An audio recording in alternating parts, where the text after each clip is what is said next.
मैं आपको प्रधानमंत्री के रूप में आखिरी बात संबोधित कर रहा हूं। देश के पूर्व प्रधानमंत्री डॉक्टर मनमोहन सिंह आज हमारे बीच में नहीं रहे। 26 दिसंबर को 92 साल की उम्र में उनका निधन हो गया, लेकिन देश के प्रति उनका समर्पण, उनकी कार्यशैली जिसको लोग हमेशा याद रखेंगे। साथियों, डॉक्टर मनमोहन सिंह का जन्म पंजाब राज्य में 1932 में हुआ था। भारतीय राजनीति के इतिहास में उनके कार्यों को हमेशा याद रखा जाएगा। 2004 से लेकर 2014 तक लगातार 2 बार बतौर प्रधानमंत्री देश में उन्होंने कार्य किया, देश को संभाला। उसके बाद 2014 में एनडीए गठबंधन की जीत के बाद उनको प्रधानमंत्री की कुर्सी छोड़ना पड़ा और फिर मोदी जी ने उनकी जगह ले ली। एक खास बात यह है कि संसद में उनके साथ विपक्ष की वो मर्यादित राजनीति जिसे आज भी लोग याद करते हैं, वो मर्यादित शैली जिसे लोग आज भी याद करते हैं, जिसको कोई कभी भूल नहीं पाएगा। साथियों, एक वीडियो में आपको दिखाता हूं जब सुषमा स्वराज जी के साथ उन्होंने शायराना अंदाज में मुद्दों पर लेकर बहस किया था, और उनके चेहरे की मुस्कान को आप देखिए। जब उनकी बातों के साथ साथ उनकी मुस्कान उनके चेहरे पर झलक रही थी। आप इस वीडियो को देखिए। माना कि तेरी जीत के काबिल नहीं हूं मैं।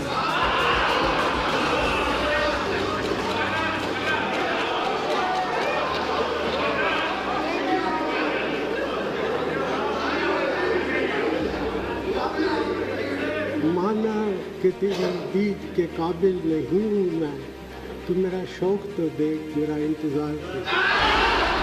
तू इधर उधर की ना बात कर, ये बता कि काफिला क्यों लूटा। तू इधर उधर की ना बात कर, ये बता कि काफिला क्यों लूटा। हमें रहबरों से गिरा नहीं, तेरी रहबरी का ख्याल है, तेरी रहबरी। साथियों, आपने इस वीडियो को देखा, आप इस बात का अंदाजा लगा सकते हैं कि उनके रहते संसद में कितना अनुशासन होता था, सत्र कितनी शांति के साथ में चलता था। लेकिन आज धक्का मुक्की के साथ संसद के अंदर ये नेता तांडव मचा रहे हैं। साथियों, जो काम श्री मनमोहन सिंह जी ने किया है वो देश को कभी नहीं भूलना चाहिए, क्योंकि देश की सरकार और जनता के बीच की पारदर्शिता को उन्होंने सूचना के अधिकार के साथ जोड़ दिया था। जिस लोकपाल के बिल को लेकर अन्ना हजारे ने आंदोलन किया था, जहां से आज अरविंद केजरीवाल दिल्ली में राजनीति कर रहे हैं, वो भी डॉक्टर मनमोहन सिंह ने जनता को दिया था। और तो और देश को अमेरिका के साथ परमाणु समझौते पर हस्ताक्षर करने का जो अवसर मिला था वो भी इन्हीं के कार्यकाल में हुआ था। लेकिन साथियों, ये राजनीति है जहां जिंदे इंसान की सिर्फ और सिर्फ बुराई की जाती है, चाहे वो कितना भी अच्छा काम क्यों न कर ले, और मरने के बाद उनकी गौरव गाथा गाई जाती है। आपको याद होगा कि पूर्व प्रधानमंत्री मनमोहन सिंह को कुछ पार्टियों के नेता रिमोट कंट्रोल वाला प्रधानमंत्री भी कहा करते थे, लेकिन उनका कार्यकाल आज से कहीं ज्यादा बेहतर था, जहां ना तो किसान परेशान था, ना तो देश का जवान परेशान था। साथियों, आगे बहुत सारी बातें हैं, लेकिन उससे पहले उनकी काबिलियत को जानना भी बहुत जरूरी है। आज सिर्फ देश नहीं बल्कि विदेश से भी लोग उनकी तारीफ में इस दुख की घड़ी में संवेदनाएं व्यक्त कर रहे हैं। साथियों, मैं आज आपको बताना चाहूंगा कि आखिर उन्होंने राजनीति में रहकर किन किन पदों पर काम किया है। लिस्ट बहुत लंबी है, मैं आपको 2-4 चीजें बहुत मुख्य बताने वाला हूं। आपको ये बात तो मालूम है कि उन्होंने 10 साल तक प्रधानमंत्री पद पर रहकर देश की सेवा किया। साथ ही डॉक्टर मनमोहन सिंह ने उनके राजनीतिक जीवन में 1971-72 में विदेश व्यापार मंत्रालय में आर्थिक सलाहकार के तौर पर अपनी सेवाएं दी। 1972 से लेकर 1976 तक वित्त मंत्रालय मुख्य आर्थिक सलाहकार रहे। 1976 से 80 तक भारतीय रिजर्व बैंक के निदेशक के साथ साथ और भी अन्य पदों पर उन्होंने अपनी सेवाएं दी। साथियों, एक लंबी लिस्ट है, आप इस लिस्ट को देख सकते हैं, इस बात का अंदाजा भी लगा सकते हैं कि उन्होंने किन किन पदों पर रहकर देश की सेवा किया। एक बहुत बड़ी लंबी लिस्ट है, अगर मैं इसको पढ़ने जाऊंगा तो शायद 1-2 घंटे का वीडियो बन सकता है, क्योंकि आज हम जिस रत्न के बारे में बात कर रहे हैं वो कोई मामूली व्यक्ति नहीं थे। वो हमारे देश के प्रधानमंत्री के साथ साथ एक ऐसे व्यक्ति थे जिन्हें विदेश में भी लोग प्यार करते थे, और हमें इस बात की खुशी है कि ऐसे व्यक्ति हमारे देश के प्रधानमंत्री हुआ करते थे। और साथियों, हमें ये बात भी नहीं भूलना चाहिए कि लोग उन्हें ऐसे ही अर्थशास्त्री नहीं कहा करते थे। उनके बारे में बहुत सारी बातें हैं जो उनके जीवन के हर एक पल को महत्वपूर्ण बनाती हैं, जिन्हें कहते कहते शायद शाम हो जाएगी। लेकिन आज सारा देश जो उनके लिए दुखी है, उनको ये जानना भी जरूरी है कि आखिर आज हमने किसे खोया है, किस रत्न को खोया है। आज सभी पार्टी के लोग उनसे आखिरी मुलाकात करने पहुंचे हैं, क्योंकि उनका व्यवहार बतौर प्रधानमंत्री रहते हुए भी सभी के साथ बहुत अच्छा रहा। आज से पूरे देश में इन्हें इतिहास के पन्नों में देखा जाएगा, क्योंकि उन्होंने ऐसे कार्यों को किया है जो इतिहास में अंकित रहेंगे। उनका बतौर प्रधानमंत्री आखिरी भाषण भी आपको सुनना चाहिए, कि आखिर उन्होंने कितनी शालीनता के साथ में देश को संबोधित किया था। आप इस वीडियो को देखिए। मैं आपको प्रधानमंत्री के रूप में आखिरी बार संबोधित कर रहा हूँ।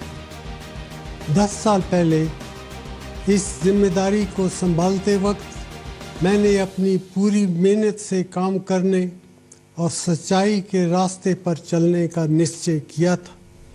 मेरी ईश्वर से प्रार्थना थी कि मैं हमेशा सही काम करूं। आज जब प्रधानमंत्री का पद छोड़ने का वक्त आ गया है, मुझे एहसास है कि ईश्वर के अंतिम निर्णय से पहले सभी चुने गए प्रतिनिधियों और सरकारों के काम पर जनता की अदालत भी फैसला करती है। मेरे प्यारे देशवासियों, आपने जो फैसला दिया है, हम सभी को उसका सम्मान करना चाहिए। इन लोकसभा चुनाव से हमारी लोकतांत्रिक व्यवस्था की जड़ें मजबूत हुई हैं। जैसा मैंने कई बार कहा है, मेरा सार्वजनिक जीवन एक खुली किताब है। मैंने हमेशा अपनी पूरी क्षमता से अपने महान राष्ट्र की सेवा करने की कोशिश की है। पिछले 10 सालों के दौरान हमने बहुत सी सफलताएं और उपलब्धियां हासिल की हैं, जिन पर हमें गर्व है। आज हमारा देश हर मायने में 10 साल पहले के भारत से कहीं ज़्यादा मजबूत है। देश की सफलताओं का श्रेय मैं आप सबको देता हूँ, लेकिन अभी भी हमारे देश में विकास की बहुत सी संभावनाएं हैं, जिनका फ़ायदा उठाने के लिए हमें एकजुट होकर कड़ी मेहनत करने की ज़रूरत है। प्रधानमंत्री का पद छोड़ने के बाद भी आपके प्यार और मोहब्बत की याद हमेशा मेरे जहन में ताज़ा रहेगी। मुझे जो कुछ भी मिला है, इस देश से ही मिला है। एक ऐसा देश जिसने बंटवारे के कारण बेघर हुए एक बच्चे को इतने ऊंचे पद तक पहुंचा दिया। ये एक ऐसा कर्ज है जिसे मैं कभी अदा नहीं कर सकता। ये एक ऐसा सम्मान भी है जिस पर मुझे हमेशा गर्व रहेगा। मित्रों, मुझे भारत के भविष्य के बारे में पूरा इत्मीनान है।